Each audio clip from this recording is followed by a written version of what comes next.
Hi, welcome back to Wristwatch Mania. This is Barry once again. So I've had this SKX now for 2 or 3 weeks. I can't remember if it's 2 weeks or 3 weeks. This is life. It's very busy living.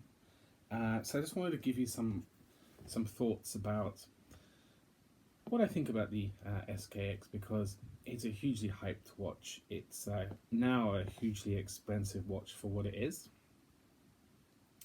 And a lot of people thinking it's an excess amount of money to spend on a 7S26 movement, which it is. It's a lot of money if you're spending up to $1,000 on a watch that cost $200 new only a few years ago. So what do I think about this? Let me take it off and I'll show you how it's held up. So I've worn it nearly every day for 3 weeks. I think it's 3 weeks. And I put a leather strap on it. It's a not expensive leather strap, but it's I think it adds a nice colour and a bit more casual look to the SKX for me. Firstly, the waterproofness. As many people expect, I don't go diving, so I don't.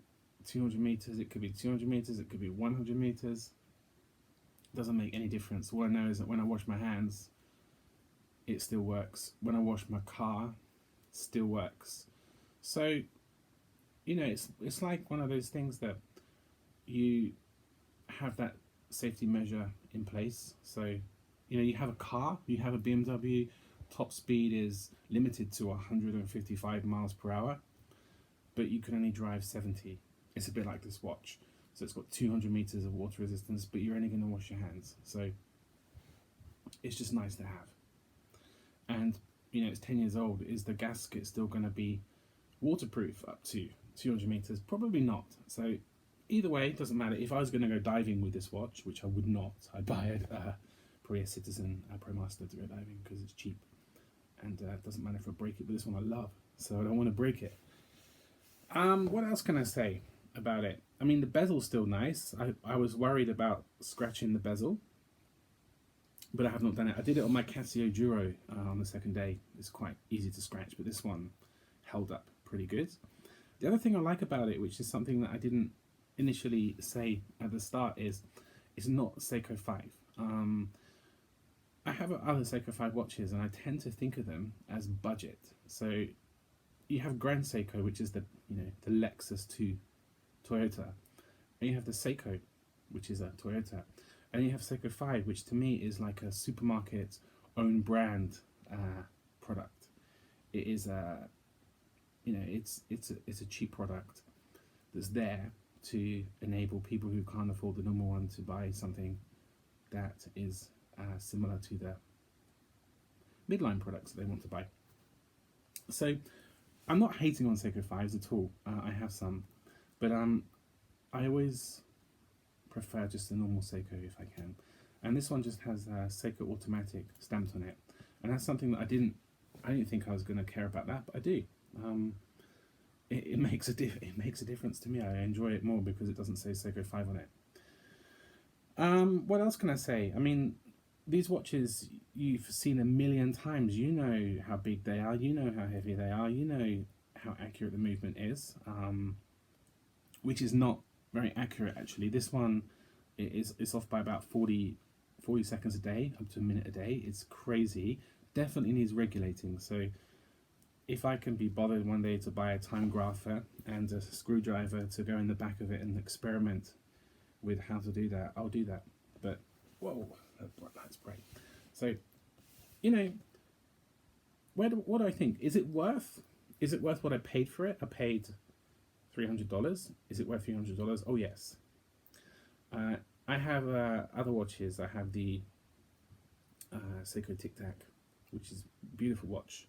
I have also have a Longines Hydro Conquest, which is a great watch. But the one I've been wearing every day is this one. It's the one I love the most. Out of all of my watches, I just love this one the most. The black. Well, it's a dark navy, almost black dial, and the royal, I think it's royal blue bezel and the red. It just makes me feel good to wear it. I love the design of it. I love how it looks, and to me it's super cool. So, you know, what's it worth? I have a Hydro Conquest, which this one I wear more, so maybe you could say I get more utility from this watch than I do the Longines, which is definitely true. I use it a lot more. I like the look of it more, and for me it's probably the best everyday watch I've got, or probably likely to buy. So I really recommend it if you like the design. And yeah, for me, I just love it. What else can I say? Screw down crown I don't like, because every time, you know, you don't wear it for a day and the battery's dead. Sorry, not the battery, the spring's wound down fully, and you need to change it. You know, not change it. Sorry, my English is awful. You need to adjust the time again to match the current time, which is called setting the time. So, the one thing I don't like about screw down crowns is that every time you do it, I'm always worried about the engagement of the screw threads back into the case, and it always feels like I feel there's a danger that you're going to be damaging the threads, because you know, you get that a bit of a cross thread feel to it sometimes, and I don't know, I always feel that it's going to wear something out or break something every single time. And it's the same with my other watches that have the screw down crowns. They make me a bit stressed and worry about them. So that's, you know, that's probably means that I should have just bought the newer version, the Seiko 5 version of this, because it doesn't have the screw down crown. And actually my plan is to buy the Seiko 5 GMT. It has the very similar case to this SKX in black, because I realized I like the black more than Pepsi. It's a bit more adult, because I'm adult. Yeah, what do you think? Let me know in the comments. Do you disagree with me? Do you think they're overpriced rubbish? Do you think that their day's gone? It has gone. I'm definitely tempted to put a NH35 movement in this, actually. One thing people say is the seconds don't hack, and they don't hack, but there is a trick whereby, you know, you wind it up and then turn it backwards, and it stops the second hand, or if the second hand goes backwards as well, then it kind of stops. Then you can adjust the time, or just get it working again, and it's, you know, it's a hack for the hack.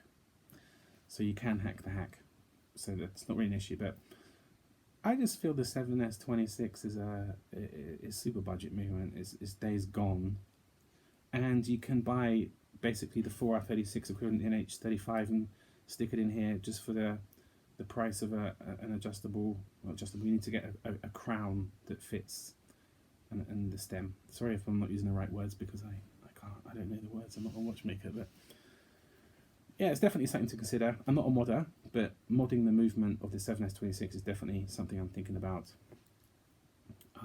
What else can I tell you? Nothing really. I love it. It's super cool. For me, super cool. I hope you enjoyed this brief review, or the 3-week review of this SKX. And I look forward to seeing you another time, where I'll give you a bit more story about some of my other watches that I wear and I have never made a video about. So yeah, thank you for watching, and see you next time, hopefully. Take care. Thank you. Bye.